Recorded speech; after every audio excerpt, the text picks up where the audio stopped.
ये आपका last topic है, equation reducible to a pair of linear equation in two variables. अब इसमें कुछ कुछ ऐसे इक्वेशन होते हैं जिनको हम लीनियर इक्वेशन के रूप में रिड्यूस कर सकते हैं। जैसे इसको देखें आप, 1 ये एक्सरसाइज 3.6 का फर्स्ट क्वेश्चन है। 1/2x plus 1/3y equals to 2, 1/3x plus 1/2y equals to 13/6। इसको करने का एक तरीका है, ये आप 1/2x को क्या लिख सकते हैं, 1/2 इंटू 1/x लिख सकते हैं। तो यहाँ 1/x को हमने u मान लिया, कुछ भी मान सकते हैं, a b c जो आपका मन करे, यहाँ u मान लिया है। वैसे ही 1/y को मैंने भी मान लिया है। तो 1/x इक्वल टू u यहाँ रखेंगे तो क्या हो जाएगा, तो 1/x की जगह पे हमें u हो जाएगा, तो u और 2 पहले ही है, u/2। सिमिलरली 1/3 की जगह पे हमने भी रख दिया है, 1/y की जगह पे हमने भी रख दिया है और 3 पहले से ही है, इक्वल्स टू 2। इसको थोड़ा सा सॉल्व कर लेंगे हम। तो इसको सॉल्व करेंगे तो लाइक फ्रैक्शन का एडिशन टाइप का है, फ्रैक्शन को ऐड करना है, तो इसको करेंगे तो इस टाइप का आएगा। इन दोनों का एलसीएम ले लेना है, 6 आएगा, और इससे इसके एलसीएम में डिवाइड करेंगे 3 टाइम्स में जाएगा, तो यहाँ 3 से मल्टीप्लाई हो जाता है, और इसके डिनोमिनेटर से इस एलसीएम में डिवाइड करते हैं तो 3 2 जा 6, इसलिए भी में 2 का मल्टीप्लाई हो जाता है। हमें फ्रैक्शन का एडिशन आना चाहिए इसके लिए, इक्वल्स टू 2। तो ये 6 जाके इधर मल्टीप्लाई हो जाएगा, तो ये क्वेश्चन नंबर 1 आपका बन के आता है। सिमिलरली 1/x जब पे हमने u रखा हुआ है तो u/3 हो जाएगा, ये v/2 हो जाएगा, ये 13/6। इसको हमने थोड़ा सिंप्लीफाई किया तो ये निकल के आता है। तो ये हमारा, इसको x और y की जगह पे यहाँ u भी दिख रहा है, x और y की जगह पे u भी दिख रहा है, यानी ये भी एक तरह का linear equation two variables u and v है। इन दोनों को अब सॉल्व हम करेंगे तो हमें u और v की वैल्यू मिलेगी। जनरली स्टूडेंट यहाँ मिस्टेक करते हैं, ये इसी को आंसर मान लेते हैं, लेकिन ये आंसर नहीं है। हमारा आंसर x और y के टर्म में आना चाहिए, क्योंकि ओरिजिनल क्वेश्चन x और y में था। तो u की जगह u इक्वल टू 2 आया है, तो u की जगह पे u को हमने कितना माना था, 1/x। तो u की जगह पे आप 1/x रखिए, 1/x इक्वल टू 2 लिख सकते हैं इसको। तो 1/x इक्वल टू 2, तो x इक्वल टू कितना आ जाएगा, 1/2 आ जाएगा। सिमिलरली v इक्वल टू 3 है, यानी 1/y इक्वल टू 3 है। y को इधर भेज दीजिए और 3 को इधर भेज दीजिए, तो ये हो जाएगा, इसको लिख सकते हैं 1 इक्वल टू 3y, और y इक्वल टू ये 3 यहाँ आ जाएगा तो डिवाइड हो जाएगा 1/3। 1 को ये 3 जब ट्रांसपोज करेंगे ये जाएगा आपका लेफ्ट हैंड साइड में, तो यहाँ y से मल्टीप्लाई है 3 में, इधर जाके 1 को डिवाइड करेगा, तो ये वैल्यू आई आपकी y की, ये आंसर होगा आपका, x equal to 1/2, y equal to 1/3।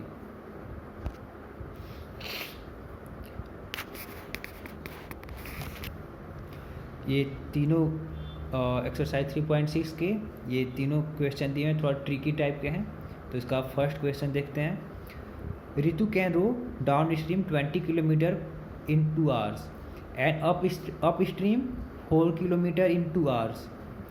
Find her speed of rowing in still water and speed of the current. ये upstream and downstream क्या होता है, अप स्ट्रीम मतलब ये, अगर मान लो ये कोई रिवर है, रिवर का ये जो पानी है इस तरफ जा रहा है, स्ट्रीम इस तरफ जा रही है, इधर फ्लो हो रही है राइट हैंड साइड में, और ये नाव है, नाव भी इस तरफ फ्लो हो रही है उसी डायरेक्शन में, उसको बोलते हैं डाउन स्ट्रीम। ठीक है, यानी जब नाव चलती है आपके करंट की दिशा में तो डाउन स्ट्रीम बोलते हैं। अब ये नदी इधर बह रही है, नाव को उल्टा चला है उसके, तो हो जाएगा अप स्ट्रीम, उसी को अप स्ट्रीम बोलते हैं। हमें क्वेश्चन में दिया हुआ है कि जब नाव जो है इसके डायरेक्शन में चलती है तो 20 किलोमीटर जाने में उसे 2 घंटे लगते हैं, 2 आवर्स लगते हैं। लेकिन जब इसके अपोजिट जा रही है, यानी ये स्ट्रीम इधर जा रही है राइट हैंड साइड को, और नाव को उल्टा चला रहे हैं, तो धीरे हो जाएगा नाव पहले ही। तो अब क्या हो रहा है कि उसे 4 किलोमीटर जाने में 2 आवर्स लग रहे हैं, मतलब 2 आवर में बस वो 4 किलोमीटर ही जा रहा है। तो हमें क्या पता करना है कि ये नाव की चाल कितनी है, नाव की स्पीड कितनी है, और स्ट्रीम की स्पीड कितनी है। ये नाव की स्पीड का मतलब, अगर पानी ठहरा हुआ हो, मतलब ये फ्लो नहीं हो रहा हो, एकदम पानी रुका हुआ हो, तो नाव चलाएंगे तो उसकी स्पीड कितनी होगी, केवल नाव की, केवल इस बोट की बात कर रहा है। तो हम एज्यूम कर लेते हैं कि बोट की speed x kilometre per our है। कहाँ पे? स्टील वाटर मतलब रुका हुआ है, ये करंट इधर ना इधर फ्लो हो रहा है ना इधर फ्लो हो रहा है, पानी रुका हुआ है। तो यहाँ इसकी स्पीड बोट की x किलोमीटर पर आवर है, और ये मान लेते हैं स्ट्रीम की स्पीड जो ये नदी चल रही है y किलोमीटर पर आवर है। ठीक, तो डाउन स्ट्रीम स्पीड कितनी होगी? आपका करंट उधर नदी का चल ही रहा है और y की स्पीड से, और नाव भी इस पर x की स्पीड से चलाने लगे। और नाव मान लो हम नहीं चलाते हैं, केवल नाव को उस पानी में ही रख दिया, नाव को हमने कोई चप्पू कुछ नहीं चला रहे हैं, तो नाव भी उसी स्पीड से चलेगी y की स्पीड से। लेकिन हम थोड़ा सा उसमें हाथ पाँव मारने लगें, थोड़ा सा एफर्ट पुट करें, तो नाव की स्पीड थोड़ा बढ़ेगी, तो इसमें ऐड हो जाएगी। ठीक है, तो नाव की speed x kilometre per our है और इसका इतना है ही धारा का, दोनों का साथ में मिलकर कितना हो जाएगा? Downstream speed x plus Y. ठीक, वैसे ही अप स्ट्रीम स्पीड क्या होगा? ये आपका करंट इधर फ्लो हो रहा है और नाव आपका इधर ले जा रहे हैं, तो नाव की स्पीड में से इस करंट का स्पीड घटाना पड़ेगा, हमें सब्ट्रैक्ट करना पड़ेगा, तो होगी अप स्ट्रीम स्पीड। कुछ रिलेटिव स्पीड जैसा ही है ये भी। तो अप स्ट्रीम कितनी हो जाएगी? तो x माइनस वाई, ये जो आपका ये बोट की स्पीड है उससे ये माइनस करना पड़ेगा। ठीक है, तो ये हमें दिया है, ये हमारा स्पीड है। स्पीड बराबर क्या होता है? Distance divided by time. इधर 20 किलोमीटर जाने में उसे 2 आवर्स लग रहे हैं। ठीक है, तो ये स्पीड हो गई 20/2, मतलब डिस्टेंस अपॉन टाइम। तो x plus Y, and downstream speed हमारी निकल के आ गई x plus Y equal to 10 kilometre per hour. वैसे ही अप स्ट्रीम स्पीड आएगी आपकी, डाउन स्ट्रीम स्पीड ये आ गई 10। अप स्ट्रीम स्पीड आएगी आपकी x minus Y equal to कितना आएगा? इधर 4 किलोमीटर जाने में से 2 आवर्स लग रहे हैं, तो 4 kilometre divided by 2, distance divided by time, तो ये आ गया 2। तो हमारे दो इक्वेशन बन के आ रहे हैं, x plus Y equal to 10 और x minus Y equal to 2। अब इनको सॉल्व करेंगे तो x equal to 6 kilometre per hour आएगा, यानी speed of rowing in still water, शांत जल में पानी जो कहीं चल नहीं रही है, तो नाव की चाल ये आ रही है, नाव बोट की स्पीड, और जो स्पीड ऑफ करंट है यानी जो ये धारा जो रिवर का जो फ्लो चल रहा है उसकी स्पीड है आपकी 4 kilometre per our. Your next question is two women and 5 men can together finish an embroidery work in 4 days, while 3 women and 6 men can finish it in 3 days. Find the time taken by one woman alone to finish the work and also that taken by one man alone. दो women और 5 man हैं, 2 औरत और 5 आदमी मिल करके किसी embroidery मतलब कोई कढ़ाई वढ़ाई का काम कर रहे हैं, ये लोग 4 दिन में ख़त्म करते हैं। वहीं जब 3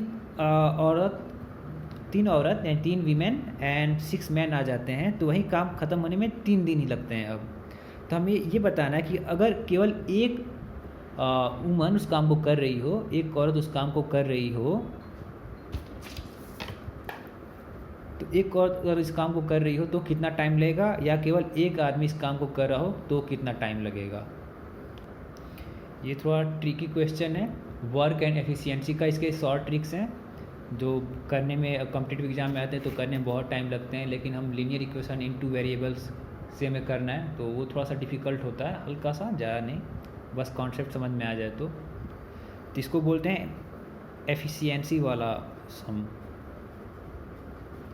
एफिशिएंसी मतलब capacity to do a work in 1 day, मतलब how much work is done in 1 day, एक दिन में कितना काम किया जाता है उसी को एफिशिएंसी बोलते हैं। और हमें ये बताना है कि एक जो वुमन है वो कितने दिन में काम को ख़त्म करेगी, और एक मैन अकेले करे तो कितने दिन में काम को ख़त्म करेगा, जो कि अगर 2 वीमेन एंड 5 मैन मिलकर कर रहे थे तो 4 दिन लगता था, और 3 वीमेन और 5 मैन मिलकर इस काम को करते थे तो 3 डे लगता था। तो हम कंसीडर करते हैं कि 1 woman take X days to finish the work, the embroidery work. तो वुमेन की एफिशिएंसी कितनी हुई, यानी कोई वुमेन किसी काम को X डे में ख़त्म कर रही है तो एक दिन में वो कितना काम करेगी, इसलिए इन 1 day work done by 1 women को मैं यहाँ डब्ल्यू लिख रहा हूँ, बार बार नहीं लिखूँगा पूरा। तो एक दिन में कितना काम करेगी। सपोज मैं बोलूँ कि आप कोई भी काम है, ये रफ है, 3 डेज में ख़त्म करते हैं, तो एक दिन में आप कितना काम करेंगे। तो एक दिन में आप उसका 1/3 काम पूरा करेंगे, तो इसी को एफिशिएंसी बोलते हैं। कोई काम आप 2 दिन में ख़त्म करते हैं, तो एक दिन में आप कितना ख़त्म करेंगे, 1/2 यूनिट काम। ठीक है, तो वैसे अगर इसको x डे लग रहे हैं कोई काम ख़त्म करने में एक वुमेन को, तो एक दिन में कितना काम ख़त्म करेगी, 1/x यूनिट। ठीक, 2 वीमेन है तो ये 2 वीमेन मिल जाएंगी, तो कितना काम दूना कर लेंगे ये लोग। यानी एक वीमेन अकेले 1/x यूनिट कर रही थी, जब 2 वीमेन आ जाए तो 1 डे में 2 वीमेन मिल करके इसका डबल 2/x यूनिट काम कर लेंगी। ठीक, अब ऐसे ही हम एज्यूम करते हैं कि एक man take y days to finish the work, obviously embroidery work. तो मैन की एफिशिएंसी कितनी होगी, यानी एक अकेला जो मैन होगा वो कितना काम करेगा, कितना यूनिट, 1/y यूनिट। सिमिलरली, ठीक है, अब जब 5 मैन आ जाएंगे तो ये कितना काम कर लेंगे एक दिन में, 5/y यूनिट। अब थोड़ा सा आप ध्यान देंगे, यहीं 2 मैन, यहीं वाले 2 मैन हैं और 5 मैन हैं, ये एक साथ काम कर रहे हैं दोनों मिल कर के, जो 4 दिन लग रहे हैं इनको ख़त्म करने में। तो ये दोनों एक दिन में कितना काम ख़त्म करेंगे, 1/4 यूनिट। यानी ये दोनों साथ में आ जाएं, ये 2 मैन और 5 मैन, जो कि एक दिन में ये 2/x यूनिट काम ख़त्म कर रही है और एक दिन में ये इतना काम ख़त्म कर रहे हैं। तो ये जब दोनों साथ मिलकर काम कर रहे हैं तो इन्हें 4 दिन लग रहा है इस काम को ख़त्म करने में। तो एक दिन में ये दोनों मिलकर कितना काम ख़त्म करेंगे, 1/4 यूनिट। जैसे यहाँ बताया था मैंने, सेम वैसा ही है। आप कोई काम 10 दिन में कर पा रहे हैं तो उस काम को एक दिन में उसका 1/10 आप ख़त्म करेंगे, 1/10। तो ऐसे ही 2 वीमेन एंड 5 मैन एक दिन में कितना काम करेंगे, 2 वीमेन एंड 5 मैन। तो यहाँ मैं लिख रहा हूँ 2 वीमेन कितना काम करेंगे एक दिन में, 2/x यूनिट, और 5 मैन कितना यूनिट काम करेंगे एक दिन में, 5/y यूनिट, जो कि कितना काम है हमारा, टोटल 1/4 यूनिट। एक दिन का कर रहा हूँ मैं। कभी भी वर्क वाले काम आते हैं तो उन्हें एक दिन में एफिशिएंसी वही करना पड़ता है, एक दिन में ले जाना पड़ता है, एक दिन में वो कितना काम करेंगे। तो एक दिन में ये 2 औरत इतना यूनिट काम कर रही हैं और 2 मैन मिलकर इतना यूनिट काम कर रहे हैं, और टोटल काम 1/4 यूनिट हो रहा है। यानी ये मिलकर 1/4 यूनिट काम कर रहे हैं, तभी तो 4 दिन लग जाएंगे ना। एक दिन में 1/4 काम कर रहे हैं तो 4 दिन में कितना काम करेंगे, तो वो काम पूरा हो जाएगा। ठीक, ये इक्वेशन नंबर आपका 1 हो गया। सिमिलरली इसको करेंगे 3 वुमेन एंड 6 मैन। अब हमें एफिशिएंसी पता है, तो एक वुमेन की एफिशिएंसी कितनी है, 1/x। तो 3 वुमेन आ जाएं तो कितना काम करेंगी, 3/x एक दिन में, 3/x यूनिट, और 6 मैन 6/y यूनिट, और 3 डे लग रहे थे ना, तो ये इन 3 वुमेन और 6 मैन को काम करने में 3 डे लग रहे थे, 3 दिनों में काम कर रहे थे। वो एक दिन में कितना काम करेंगे, तो इसका 1/3 काम करेंगे।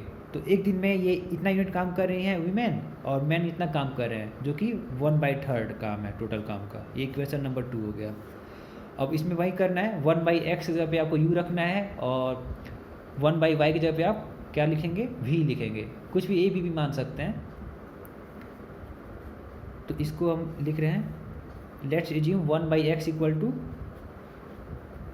u and 1/y equal to v। तो इक्वेशन नंबर 1 डिड्यूस होकर कैसा हो जाएगा, डिड्यूस होकर ये हो जाएगा 2, 1/x की जगह पे हमने क्या ले लिया है, u, प्लस 5, और 1/y की जगह पे क्या ले लिया है हमने, v, इक्वल टू 1/4।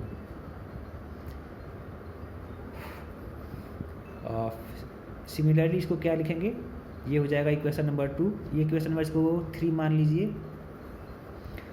ये हो जाएगा इक्वेशन नंबर 2 आपका 3u प्लस 1/y की जगह पे v, 6v equal to 1/3, equation number 4। अब इक्वेशन नंबर 3 और 4 को सॉल्व करते हैं।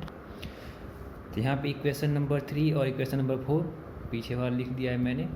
अब मैं इसको एलिमिनेशन मेथड से सॉल्व करना चाहता हूँ। तो मुझे इसको अगर मैं इक्वेशन 3 में 3 से मल्टीप्लाई करूँ तो ये 6 हो जाएगा, और इक्वेशन 4 को 2 से मल्टीप्लाई करूँ तो ये भी 6 हो जाएगा, और जब सब्ट्रैक्ट कर देंगे इस इक्वेशन से इसको तो u कैंसिल आउट हो जाएगा। तो यहाँ मैंने इक्वेशन 3 में 3 से मल्टीप्लाई किया हुआ है और 4 में 2 से मल्टीप्लाई किया हुआ है। तो ये आपका इधर मल्टीप्लाई करेंगे तो दोनों साइड में करना पड़ता है। तो ये आपका इक्वेशन नंबर 3 से इक्वेशन नंबर 5 बनता है, and equation number 4 turns out to be equation number 6।